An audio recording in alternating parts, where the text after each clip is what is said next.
Maybe you enjoyed the Rings of Power, or maybe you hated the blatant inaccuracies from the source material, but there's no denying the fact that the Rings of Power has emerged as nothing short of a cultural phenomenon. I was awed by the scale of grandeur executed by Amazon's billion-dollar baby, and after a period of suspense, the last week has been rather eventful as the announcements for the upcoming Season 3 are in full swing. So far, we've gotten a pretty solid trailer for the third season, but what has intrigued me even more is the short behind-the-scenes video released by Prime Video that reveals more about the creatures from Tolkien's lore that'll be featured in Season 3. In this video, we're going to take you through the details of every single one of these creatures and what to expect from them in the show. Now, it's understandable that for a show with such a high production cost, the expectations are sky high when it comes to the creatures and the special effects. The prosthetics designer, Barry Gower, has confirmed that the crew won't disappoint on this front. This is the season which is really going to give the fans what they've been waiting for, he said during an interview. The VFX supervisor, Jason Smith, is particularly thrilled about how the Balrog came together in what he has described as a nuanced and layered look. Overall, the video featuring all this behind-the-scenes work is promising, though, to assure viewers that you won't be complaining about the creature effects of all things. So, without further ado, let's get right into the creatures that will come to life on screen. The Balrog, Durin's Bane.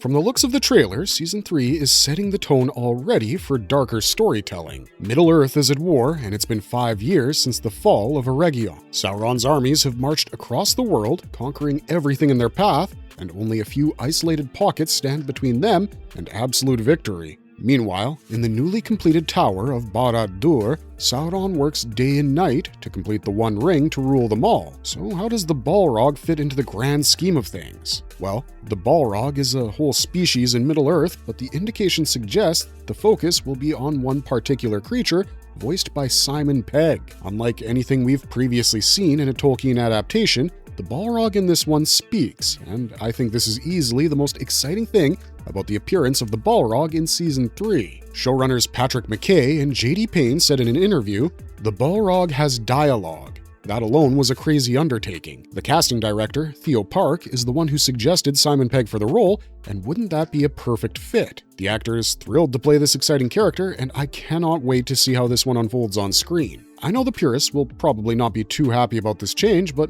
honestly, I don't mind as long as it makes sense for the sake of the story. So what is the Balrog all about? Well, they're a species of powerful demonic monsters in Tolkien's account of Middle-earth, and you might be aware of the most famous one, which popped up in The Fellowship of the Ring, where the Company of the Ring, or the Nine Walkers, encounter a Balrog known as Durin's Bane in the mines of Moria. These creatures have been described as tall and menacing beings who can shroud themselves in fire, darkness, and shadow, and they even use long swords at times. During the First Age of Middle-earth, these creatures were the most feared of Morgoth's forces, and the source of their insane powers is rooted in their origin as Maiar, or angelic beings, much like the Valar. They're fierce, demonic creatures associated with fire and armed with fiery whips of many throngs and claws like steel.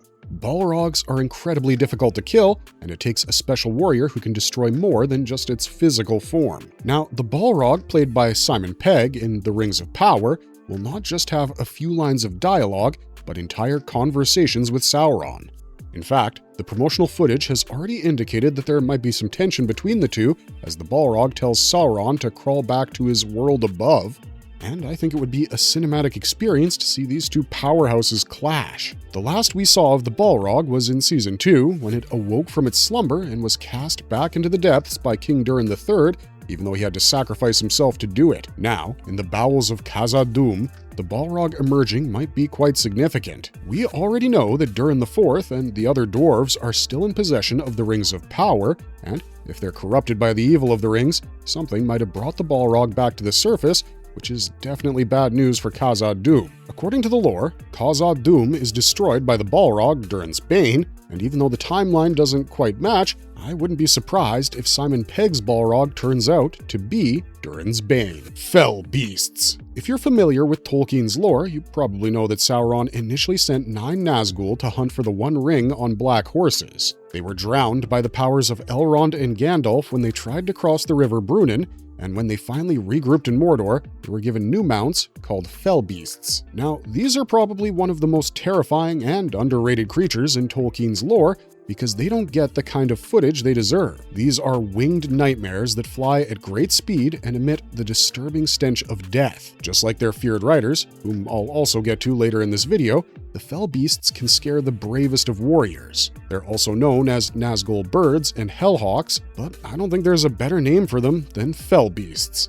Those who remember the Peter Jackson films will probably remember their more draconic design, but in the books, they're described as more bird-like, similar to a pterosaur and a vulture without feathers. From what I've seen so far, the Rings of Power has focused on this particular description, and the trailer footage has already given us a glimpse of the Fell Beasts. The origin of these creatures is an interesting story, which starts when the Springs of Arda was marred. Some beasts became monstrous creatures with horns and tusks, and in Utumno, Melkor bred monsters of various kinds. Later, when Melkor was captured by the Valar, not all of his creatures were destroyed, they simply multiplied in the darkness. The Fell Beasts of the North roamed far and wide in the lands east of the Blue Mountains, and they continued to trouble Middle-earth during the Second Age and Third Age. I'm sure it'll be quite thrilling to see the Fell Beasts in Season 3, and I love the creepy screeches that we have already heard in the trailer footage. In one of those scenes, a creature can be seen crawling along a stone balcony in what is probably a developing Barad-dûr fortress in Mordor. We'll probably get to see them in combat, which should be a memorable encounter, especially for those who are familiar with the lore of the Fell Beasts. Mumakil, War Elephants. One thing that makes Tolkien's storytelling so iconic is the way he uses real-world influences and crafts fantasy out of them. And what better example is there than a Mumakil? These are massive fantasy war elephants, or let's just say they look like a giant version of an elephant. Tolkien describes them as larger than a house, with legs like trees, extremely thick hide, and massive ears spread like sails. Their long trunk has been compared to that of a serpent, and the Rings of Power seem to have taken this description to heart. The Mumakil apparently shake the earth when they walk by, crushing trees, and the one we see in the quick video footage points to the same. You'll see Gandalf on one of these mighty beasts as he deals with the troubling times in Middle-earth. Historically, the Mumakil are from Harad, and they have often been described by Tolkien as near-mythic creatures. They originate from Far Harad, south of Mordor, and they're supposedly the ancestors of the ordinary elephants that lived in large numbers at one time. The people of Harad used to tame the Mumakil and use them as tools of warfare, and it's like moving on a tank that has a mind of its own. There are even records of soldiers strapping small towers and fortified tents to their backs to use archers in the fight. When they charge enemy lines during battles, they leave behind a trail of destruction, and they're really convenient psychological weapons that can easily demoralize the enemy. We don't know how Gandalf gets his hands on one of these things in the Rings of Power, but it'll be exciting to see how he uses it. Daniel Wayman, who plays the role of Gandalf in the show, is thrilled about his experience on working with the Mumakil. As he recounts his work for this scene, he says, "I am taken across the desert on this giant Mumakil. It's got war armor on it." The making of the scene is intriguing to watch as you see Daniel riding a giant structure, and the actor talks about how massively enhanced the final outcome appears. Nazgnagel, Ring Servants. The show has renamed the Nazgul as the Nazgnagel, and they are the 9 riders working for Sauron. They were once 9 noble kinds of men until they were offered the 9 rings of power by the Dark Lord Sauron. Slowly, their greed took over, and they were corrupted and enslaved to Sauron. He used the One Ring to bind them to his will, and they became his most loyal and deadly servants who obeyed every order. He later sent them to reclaim the One Ring from Frodo, and even used them in his war against the free people of Middle-earth. As servants of Sauron, the Nazgul have been described as ghostly beings, and their bodies were invisible to normal eyes. They evoke extreme fear in others, and they're surrounded by an evil aura known as Black Breath, which kills those who come under its shadow. As for the Rings of Power, Season 3 is largely focused on the meteoric rise of Sauron, and this is probably what brings the Nazgnagel into the scheme of things. They might be important as the enforcers of Sauron, and they might even have a key role in the war between Sauron and the elves. Zubin Varla is playing Kamol the Easterling, who happens to be one of the 9 Nazgnagel who will go on to become second only to the Witch King among them. We're reportedly going to get some backstory on him, where he'll be presented as a powerful Easterling ruler in Rhûn who accepts Sauron's gift of a ring to reclaim power. The visuals of the Nazgnagel have been pretty exciting, and we'll probably see a progressive physical deterioration instead of the direct appearance as cloaked wraiths. Orcs and Uruks. I know what you're thinking. Are orcs even classified as creatures? Well, that debate is long and complicated, but for the purposes of this video, let's just say they are, because it took no less effort from the effects team to get the orcs in order. One of the tricky things for the special effects and practical effects department to handle must have been the extra dialogue for the orcs. It's one thing to develop a costume that doesn't require the actor to speak, but it's quite another when you need vocal and facial mobility. When it comes to the orcs in Rings of Power Season 3, I'm sure that one strange detail has already caught your attention. The show seems to be pretty focused on the good orcs whom you'll see in Season 3.